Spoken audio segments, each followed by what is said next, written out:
Ақтауда небәрі 1-2 сағаттың ішінде оннан астам көлік айыппұл тұрағына қойылды. Осылайша тәртіп сақшылары айыппұл төлеуден жалтарған жүргізушілермен күресті күшейтіп отыр.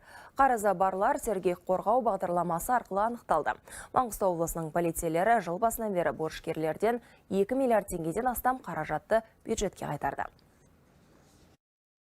Время, когда он проезжал и где он проезжал, место маршрута уже будет нам видно. Өңірде құқықтық тәртіп жедел профилактикалық шарасы басталды. Патрульдік полицейлердің 270-тен астам планшеті сергек камераларына қосылған. Бейнекамераға түскен автокөліктердің ішінде қарызы, айыппұлдары болса, немесе кейбір жүргізушілердің сақтандыру полистері жасамаған жағдайда камераның астынан өтсе, ол бізге программамызға карточкасын шығарып береді. Сол автокөлікке біздер бақылау жүргіземіз. Жалпы аймақта тәртіп бұзушылар көбейіп келеді. Олардың ішінде тек көлік иелері ғана емес, қоғамдық орындарда алкогольді ішімдік ішу, мас күйде жүру, тыныштықты бұзу сияқты деректерде тіркелді. Ал жолда тәртіп бұзатындардың дені қымбат көлік иелері.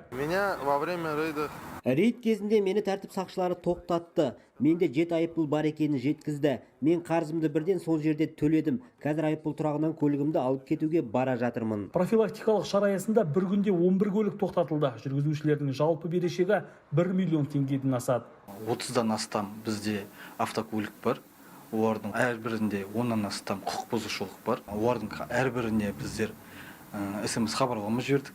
Қазір таңда облыс бойынша 2 миллиард 700 мыңнан астам айыппұл салынып, оның 2 миллиард 250 мың теңгесі өндірілген. Құқықтық тәртіп шарасы осы айдың соңында аяқталады. Жалпы маңғыстаулық тәртіп сақшылары 9 айдың қорытындысы бойынша айыппұл өндіруде республикада көш бастап тұр. Абзал Балтабаев, Тамара Степанова, Саламат Бекбаев, Ақтаудан, Хабар 24.